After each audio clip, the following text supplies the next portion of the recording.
All right, let's see what your animal energy is for March. Aries. Birthday peepos. Interesting. So we got the Cobra here. So this is really awesome. So the Cobra equates to the Hanged Man and the Tarot, which is about that flip perspective, but it's also about, you know, timing with the Cobra, right? They know when to strike and when to be still. What's really interesting is that the collective energy going into March feels very much like a coiled snake. Like a cobra that is just waiting to strike. It's that build of energy before the movement or the release, right? Then you have this representing the Hanged Man energy, and it's all about taking the time out to really see things clearly, perhaps from a different perspective that you hadn't before considered, which is in beautiful alignment with the meditation, really. I feel like there's an opportunity to either reframe something, rework something, or revisit something that ends up becoming like a rather big deal, or something that you had maybe wasn't the right time to pursue before, the right relationship before, now can take full expression in this new energy that we're moving into. So around the time of the equinox, March 21st, right? It feels like there's going to be a very distinctive shift coming in the momentum and movement of things as a collective. Things have been very tense. It's been a really intense couple of years. The energy going into this year before the planets moved into direct stations was really intense. But now everything is direct. And around the time of the equinox, definitely after that point, we're going to be feeling a lot of the release and the, you know, release of that buildup of tension. So this feels really good for you guys going into March. Also, fire for fire is always very auspicious, given that you guys are fire signs. So, Aries, let's see what's going on in March. What's going on? What is going on? Here we go. What's going on for Aries? And I knew that was going to fall on the floor. Hold on. I had a feeling that was going to fall on the floor, and then it definitely like fell on the floor. I even angled my body so that it wouldn't, but hey, okay. Page of Swords. Here we go. So this is really fascinating because the Page of Swords here is depicted by, you know, sitting in front of this mirror, right? And we're talking about Hanged Man with the Cobra, your perspective, your perception, how you see things, right? Page of Swords is about information. And it's about details, right? What's really fascinating here with this, with how you see things, details, information, Page of Swords, I feel like there's going to be a realization or a point of inspiration or an epiphany that's going on for you in March. And I would just say, follow that lead. Really follow that lead. It feels spicy. It feels juicy. It feels really, really, really, really good. Follow that lead. It could even, I'm hearing like a dream deferred. It could be something that you thought was not going to pan out, or something that you gave up on, or something that you let go of.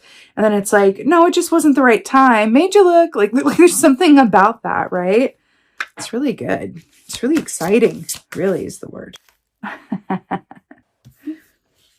The Star, wish fulfillment. Hello.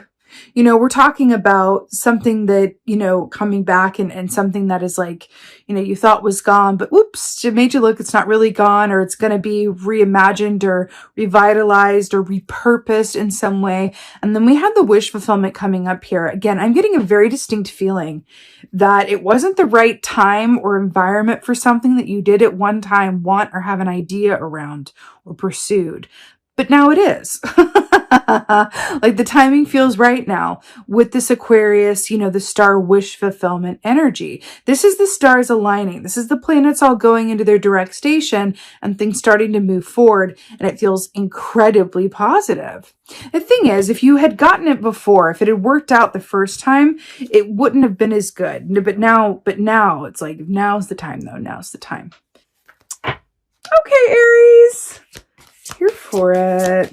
What else is going on?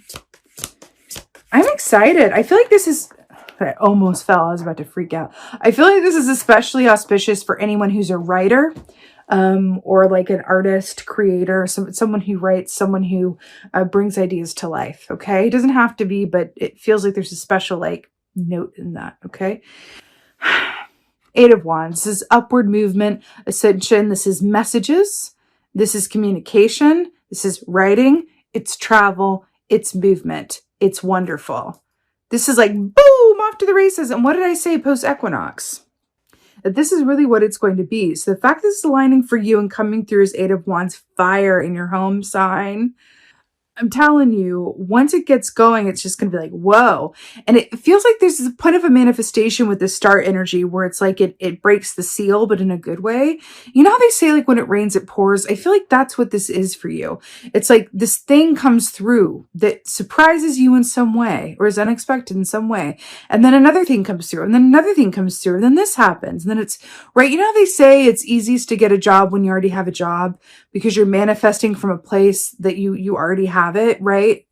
It's something in that for you where it's like this one thing comes through and then suddenly everything else starts to come through. It's really, really brilliant. All right, Aries. Wow. If only every reading were just so snap, crackle, pop.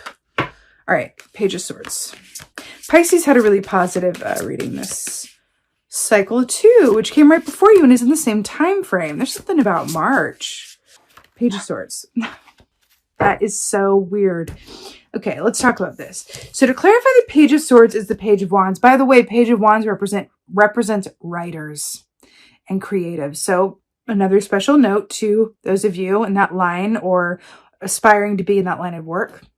Page of Wands is also about courage and embarking on a new enterprise and being willing to put yourself out there, right? So I feel like there's an element of this as well. I feel like there's also sort of this point of advice around allowing yourself to take a chance, take a risk, be bold.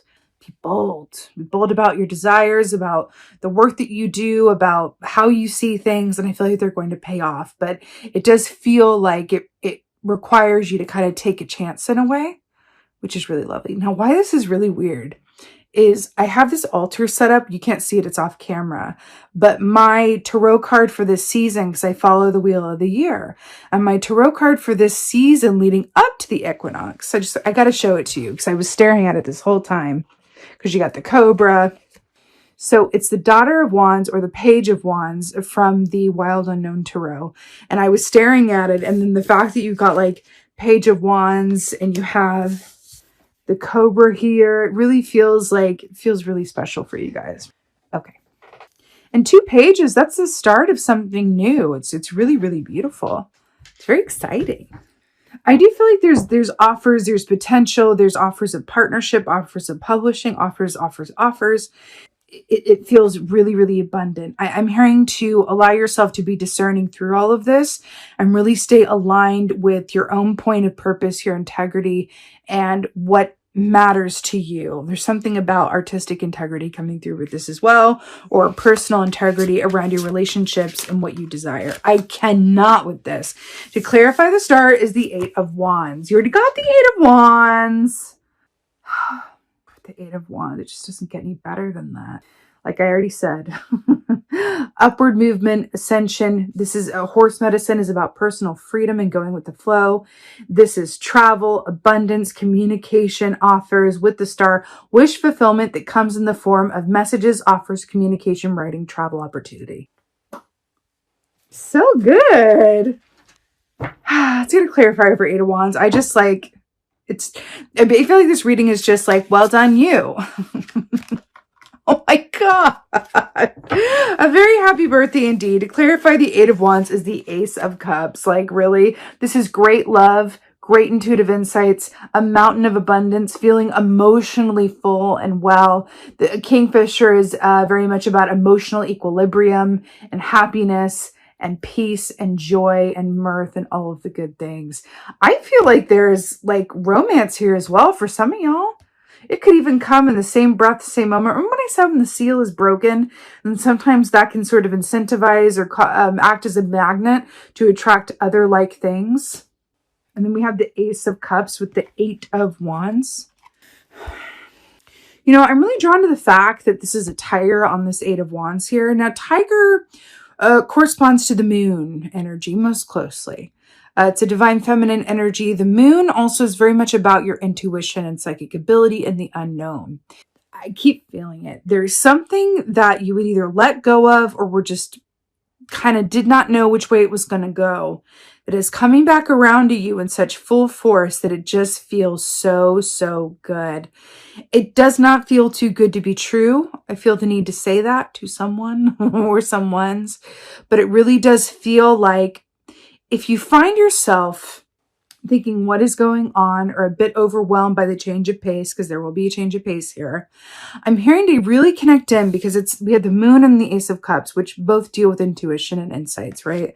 Connect back into your intuition, center and ground yourself during this experience, right? As this goes on and manifests, because that feels incredibly important to do. It's always important, but especially when we start manifesting and things start picking up, it's even more important to stay grounded, stay connected with our intuition, and align ourselves from a place of, yes, gratitude, but also active discernment. Active discernment feels incredibly important. When we start manifesting things, not everything that comes to us is in our highest and best good, right? So discernment is incredibly important.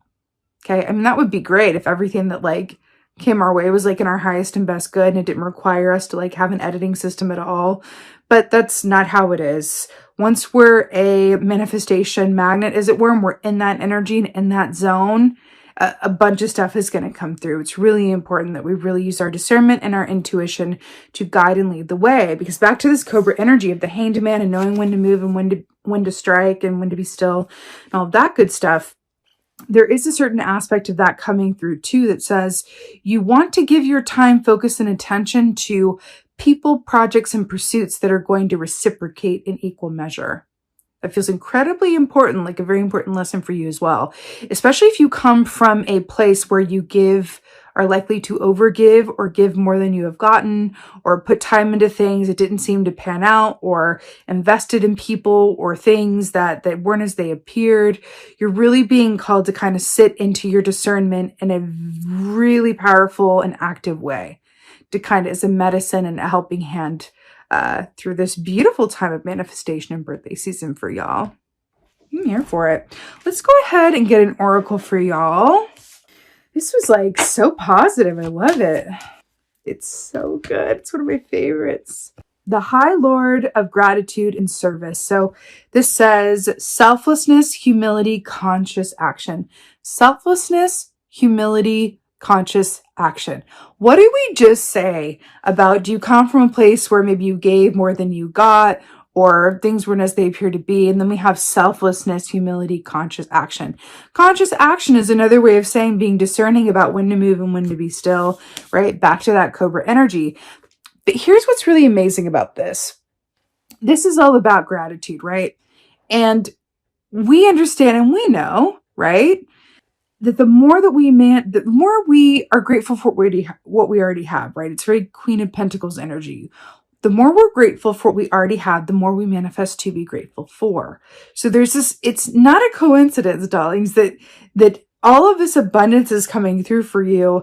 And then you have one of the most special energies in the Oracle deck that says, this is absolutely the magnet for manifestation and abundance, because it's all gratitude and it's lack of attachment and no expectation. That's what it's Buddhist energy, right? So there's no attachment, right? No expectation. It's just gratitude for what is without judgment, right? And then we have this coming through. This is part of why I feel like this is a hint as to why you're manifesting during this time. Maybe these things are coming back around because you really released them. It's really beautiful. I do feel like there's a special note here as well with the humility as well, to just sort of remembering to take stock of what it took for you to get to where you are and where you're going. And remember to return the favors as and when you can, because that feels really important. I feel like there's an aspect of that going on for you where people are going to be stepping up and you're going to be getting some returns. Remember to turn around and pay it forward. That is always a beautiful thing to do. I find that one of the best times to give to others is around the birthday, around, my birthday, your birthday. There's a lot of beautiful ways to do that, but it's maybe people, instead of giving you a birthday gift, you can set up a donation. I know that they have ways of doing that where you can pick a donation, especially on Facebook, I know, and they can just donate to that. There's something in doing that feels really wonderful for you. And it always feels better to give than to receive, right? Always.